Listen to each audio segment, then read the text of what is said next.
Muy buenas tardes. Más de 40 minutos, sí, más de 40 minutos tuvieron que pasar para escuchar una sola pregunta que se saliera de ese guión cuidadosamente preparado por la dictadura cubana y para el cual, por cierto, NBC no parecía estar lista. La entrevista se realizó en un escenario completamente controlado por el régimen, donde, una vez más, se repite la misma narrativa. El embargo es la causa de todos los males. Y cero responsabilidad interna. Dicen que no quieren una guerra, pero Díaz-Canel se pasó la mayor parte del tiempo hablando de una guerra de guerrillas, de guerra asimétrica, de resistencia armada. Y lo más descarado de todo, la negación de que en Cuba existen presos políticos o de que se encarcele a quienes piensan diferente, cuando hay más de 1.200 personas privadas de su libertad precisamente por eso. Lo que vimos no fue una entrevista, fue un ejercicio de propaganda. Un mensaje claro, el régimen no tiene intención de cambiar. Y como me dijo un alto funcionario de la administración tras publicarse esta entrevista, esto no cambia absolutamente nada. El gran problema para Díaz-Canel y para la familia Castro es que con este tipo de discursos en televisión nacional están enviando una señal de que se han atrincherado en el poder y de que se están convirtiendo en un obstáculo para lo que viene en Cuba. Y en política, como en la historia, ya sabemos lo que suele pasar con los obstáculos. Soy Mero Pentón, bienvenidos a Cuba al Día. Radio y Televisión Martí presentan Cuba al Día con Mario Pentón. Cuba al Día. Y bueno, más allá de las formas, aquí lo importante es el contenido y sobre todo lo que revela y lo que intenta ocultar el discurso del régimen. Díaz-Canel, de una entrevista a NBC, insiste en esta narrativa que ya nos cansa, ¿no? El bloqueo es la causa de todos los males, niega que haya presos políticos, dice que el pueblo cubano va a morir defendiendo este régimen que ha sido un desastre. Bueno, propaganda, estrategia política, utilización de un medio de los Estados Unidos para llegar a su público, al público que quiere llegar, que es el público estadounidense. Para hablar de todo esto, de esta entrevista que digo yo que pasará sin penas ni glorias, porque ahí no se reveló absolutamente nada, nos acompaña Miguel Cosío, analista, amigo de esta casa. Miguel, ¿cómo estás? Bienvenido. Gracias, Mario. Gracias por la invitación de nuevo. Buenos días. Miguel, lo primero, a ver, esta entrevista, personalmente esperé 40 minutos hasta que llegara una pregunta y todavía a los 40 no llegó, llegó como a los 44 minutos aproximadamente, una pregunta picante, una pregunta oye, los presos políticos, 40 minutos de discurso de Miguel Díaz-Canel repitiendo las mismas mentiras sin refutarlo una sola vez, porque la periodista no lo refuta ni una sola vez. ¿Qué te parece todo esto? Bueno, hay varias cosas. Es decir, tú y yo como periodistas y como seguidores de la realidad cubana desde hace muchos años, la entrevista en ese sentido efectivamente deja mucho que desear. Deja mucho que desear como ahora que está la frase de moda de friendly takeover. Fue una entrevista amistosa. Ahora, dicho eso, Christine Walker, por un lado, refleja un gran desconocimiento de la política y de la realidad cubana, incluso de la historia de la política bilateral entre Estados Unidos y Cuba durante 67 años. Pero dejemos eso a un lado un momento. Efectivamente, hay preguntas que la podría haber hecho cualquiera y que son planteadas, y lo importante aquí es lo que confirma Díaz-Canel. Es decir, aquí hay dos confirmaciones importantes. Número uno, la decisión del régimen cubano de atrincherarse, y después entramos en detalle. Y número dos, para mí, la confirmación de que las conversaciones, no negociaciones, las conversaciones entre Estados Unidos y Cuba que han tenido lugar y que primero fueron rechazadas por el propio régimen castrista de manera pública, si no están estancadas, para mí han fracasado completamente. Entonces, el punto de fondo es que para eso es lo que sirve la entrevista. Ahora, estoy completamente de acuerdo contigo, donde la pregunta incisiva llega ya muy tarde, a punto de acabarse la entrevista y es extendida. Es decir, ahí hay una pausa en un momento y le dice si pueden seguir unos minutos más, cosa que duró 53 minutos. Pero la entrevista en sí, coincido también contigo, revela el estado de la decisión que ha tomado el régimen castrista y por eso es útil, más allá de lo que hizo la presentadora de Meet the Press de la cadena NBC. Ahora, hay varias perlas ahí que salen en la entrevista que me parecieron interesantes. Una de ellas, Díaz-Canel no solamente no conoce a Marco Rubio, y todos sabemos que no conoce a Marco Rubio porque él no hacía parte de las conversaciones, sino que nunca ha hablado con Marco Rubio. Y él lo deja caer ahí en la entrevista, pero eso revela que está al margen absolutamente de todo lo que se ha conversado. Sí, estuvo al margen, es decir, al final, recordemos primero la conferencia que tú la reportaste, la conferencia del 5 de febrero del 2026 y la segunda conferencia que fue en la que él dice que el compañero Raúl Castro y yo hemos estado guiando y al tanto. Bueno, en esa sala estaba Raúl Guillermo Rodríguez Castro, el nieto de Raúl Castro, que sí fue quien fue enviado, porque era un simple emisario, pero fue enviado, es decir, el hombre de confianza a Saint Kitts, donde fueron algunos diplomáticos cubanos, pero la voz cantante la llevaba el nieto de Raúl Castro, es decir, él no participó directamente. Ahora, ese papel que hasta entonces tenía Díaz-Canel, que podía ser un fusible de reemplazo en un proceso de conversación o negociación en Estados Unidos, a mi juicio han vuelto atrás y ahí es donde viene el discurso de atrincheramiento, estoy dispuesto a morir por la revolución, aquí nos inmolamos, cita aquella frase histórica de Antonio Maceo, de nuevo manipula la historia para sus fines. Entonces aquí lo que ha habido es un cambio, efectivamente ni él ha participado en las negociaciones en las conversaciones, repito, de manera directa y segundo, coincido contigo, tampoco conoce, digamos, al secretario de Estado Marco Rubio. Lo cual es bastante llamativo. Hay un tema aquí y me gustaría que vean estas imágenes que para mí no tienen desperdicio. Esto es Villa Clara en el centro del país.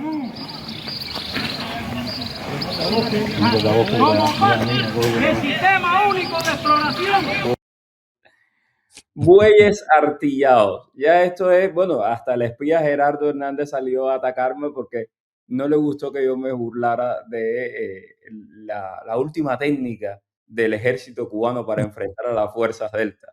Bueyes artillados. Con esto y con 4 gordos viejos ahí cuenta el ejército cubano para enfrentarse a Estados Unidos. Y la periodista, Christine Walker, le dice directamente a Díaz-Canel, ¿y usted cree que tenga alguna posibilidad de ganarle a los Estados Unidos? Y el tipo se atreve todavía a decir que sí, que él cree que le pueden ganar al ejército de los Estados Unidos. Mira, Christine Walker, estas imágenes que tú has puesto, dice la unidad de exploración. Estas imágenes que tú has puesto son muy reveladoras, independientemente de lo simpático, lo tragicómico que es.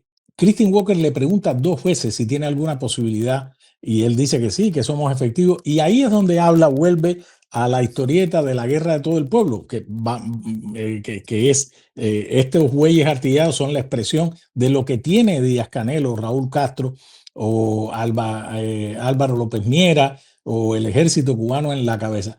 Cuando ellos hablan de la guerra de todo el pueblo hay 2 factores. Primero, el pueblo cubano no se va a movilizar para defender a una revolución castrista fracasada que es la culpable de 2 factores. Número 1, de la miseria y número 2, de la falta de libertad. Ahora, en materia práctica, tú y yo y hasta un chino en la esquina de Texas sabe que Cuba no tiene la menor posibilidad bélica ante el ejército de los Estados Unidos. Pero, aquí quiero llegar a una frase que Miguel Díaz-Canel dice, no sé si con conocimiento o por desconocimiento, que es cuando habla de la guerra de todo el pueblo y él habla de la guerra irregular, que tampoco creo que él sepa mucho de eso, pero Mario, dice el concepto de la guerra asimétrica. ¿Qué es una guerra asimétrica? Bueno, una guerra asimétrica, primero, Rusia, por supuesto, ha desarrollado guerras asimétricas, lo sabemos, pero guerras asimétricas que conocemos en el mundo. Bueno, la guerra de Vietnam, la guerra de Afganistán, en otras circunstancias, en la circunstancia cubana, las guerras asimétricas que corresponderían, bueno, al aprovechamiento del entorno, del espacio, meter al pueblo no, a las pocas milicias que tenga Cuba en las sierras, y aquí es donde viene lo más peligroso, son las guerras de guerrilla de desgaste, donde está el terrorismo, el sabotaje. Yo no creo que Estados Unidos, desde el punto de vista militar, lleguen a una invasión, a una ocupación como la que Miguel Díaz-Canel quiere venderle ahora al mundo a través de la cadena NBC, por una parte. Y por otra parte, el enojo de Gerardo Hernández eh, no solo refleja la animadversión que tiene hacia tu persona, sino cuando tú le dices que es el espía más mediocre de la historia de los servicios cubanos, y esto sí es notorio, lo que la frase tuya lo que implica es el fracaso del aparato de inteligencia cubano, mismo aparato que fracasó en la custodia de Nicolás Maduro. Entonces, el enojo de Gerardo Hernández no es solo por la frase tuya, sino es por la verdad que implicó tu frase. Y eso es importante en este contexto en el que estamos analizando la entrevista. Exactamente, porque si no tuvieran ni la información de lo que iba a pasar con Maduro, probablemente no tengan la información de lo que se va a decidir en un grupo muy cercano. Esto me lo dijo alguien muy cercano al secretario Rubio. Me dijo, esto se va a decidir, es decir, la diferencia entre las anteriores administraciones y lo que va a pasar con Cuba es que antes había una mesa grande donde había muchísima gente sentada y algunos te decía, mira, como me contó alguien también muy cercano al presidente Trump, me dijo, en la primera administración Trump quería hacer un embargo petrolero a Cuba y vino un alto funcionario del Pentágono y le dijo, no hagas eso porque puedes desatar tal cosa. Pero esta vez no es así. Esta vez es un grupo muy cerrado y en ese grupo muy cerrado donde se va a tomar la decisión, ahí está el secretario de Estado Marco Rubio, que es cubano-americano. Quiero poner estas otras imágenes de la entrevista que realmente fueron para mí el momento de más coraje para mí, el momento que me sacó de verdad de quicio fue este. Presos políticos en Cuba. En Cuba, como mismo tú decías, que el pueblo vive una situación difícil, hay personas, en Cuba todo el mundo no está a favor de la revolución, hay personas que no acogen la revolución, que todos los días se manifiestan de diferentes formas en contra de la revolución y no están presos. Y esas personas entonces no están presas por manifestarse, están presas como estarían en cualquier lugar del mundo que respete su constitución y que respete sus procesos legales por cometer hechos vandálicos y hechos que son condenables en cualquier lugar del mundo. No hay presos políticos en Cuba, te lo aseguro. Eso, esa cápsula que han creado, esa imagen de que Cuba, a todo el que habla contra la revolución, lo ponemos preso y es un preso político, es una mentira. Y es una calumnia, es parte de la fabricación esa, para desprestigiar, para descolocar, para satanizar y para asesinar la reputación de la revolución cubana. A mí esto de verdad me sacó de quicio porque nos ha tocado contar las historias. Hay un niño de 16 años preso en Morón, pero no ese niño de 16 años y otro de 17 años. No. Estamos hablando de Zulmira Martínez, presa 5 años de prisión por un post en Facebook. Y así te puedo ir nombrando. Son muchísimos, son más de 1.200 presos políticos cubanos. Y esta periodista deja que este hombre en Televisión Nacional de los Estados Unidos le diga que aquí no hay presos políticos y ella siguió para otra pregunta. Bueno, en esta parte de la entrevista donde él dice una palabra que tampoco creo que sepa y entienda mucho su significado, que es parafernalia. Es decir, lo que dice Miguel Díaz-Canel es que detrás de la realidad cubana o sobre Cuba, lo que hay desatado es toda una parafernalia internacional de los medios, hay un sesgo, hay prejuicios. Y ahí hay dos momentos importantes en esto que has puesto. Uno, la negación de la existencia de presos políticos en Cuba, más de 1.200 que tú y yo sabemos. Y número dos, con este asunto de la parafernalia y derivado de ello, él rechaza, número uno, la liberación de presos políticos, porque según él no hay. Dos, la convocación a elecciones libres, multipartidistas. Él sigue defendiendo la idea del modelo de partido único. Tres, unos sindicatos y una prensa libre. Es decir, lo que Díaz-Canel rechaza como solución para Cuba en el siglo XXI es la democracia. Entonces, cuando ella le menciona el caso de Michael Osorbo, un artista rapero premiado con 2 Grammys latinos, 2, no 1, por protestar, y los otros, el resto de los presos políticos, lo que te habla es de la cerrazón. Es decir, ellos quieren llegar hasta el final con este asunto. Vimos hace unos días lo que pasó en el caso del preso político con 72 años, Félix Navarro. Vemos también en el extremo opuesto el caso de Jonathan Muir, 16 años. Es decir, no hay una distinción. Tengas 16 años o tengas 72. No existe para el régimen cubano un término ni siquiera medio, sino el reconocimiento de que en Cuba hay presos de conciencia, presos porque no opinan igual. Entonces, lo que está diciendo es que en Cuba hay personas que no están de acuerdo con la revolución, pero que no van presos. Bueno, quizás porque no salen a la calle a protestar, o quizás porque el aparato cubano ya sea tan incompetente que no puede meter a la isla entera en las cárceles. Entonces, este es el punto central. El punto central es que la confirmación, Mario, de que el régimen se ha trincherado y que las conversaciones, a mi juicio, han fracasado, la raíz de fondo es la respuesta a lo que pidió el secretario de Estado Marco Rubio. Para que en Cuba haya un cambio económico, tiene que haber un cambio de sistema, dijo Marco Rubio, de gobierno, es decir, de modelo. Y ellos se han negado, y lo acaba de decir Díaz-Canel a Christine Walker de Meet the Press de la cadena NBC. Y creo que es muy importante esto también porque refleja, es decir, echa por tierra, derrumba todo este discurso que se creó sobre un supuesto acuerdo con el régimen cubano de que le iban a dar de todo tipo de inversiones y todo, y que el régimen iba a seguir intacto y que ese era un acuerdo que habían llegado con los Estados Unidos. Aquí está, es evidente de que eso no existe, porque además ellos han tirado la zanahoria y la volvió a tirar en esta entrevista. Vengan, participen en la inversión. O sea, no hay absolutamente nada de eso. Inmediatamente que se emitió esta entrevista, yo le contacté a mis fuentes dentro del gobierno de cuál es la postura del gobierno, ¿no?